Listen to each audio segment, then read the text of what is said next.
estava à sua esquerda dizia assim: pode desistir. Eu imagino que a multidão que estava na sua direita dizia assim: acabou tudo.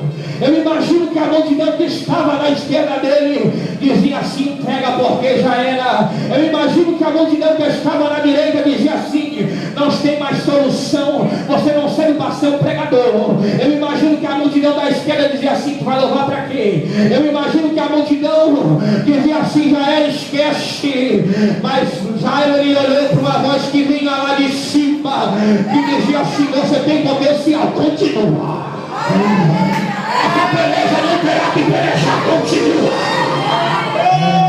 Eu sou grande, eu sou, continua.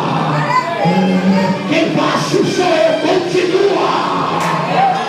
Independente da circunstância, continua. Está difícil, continua.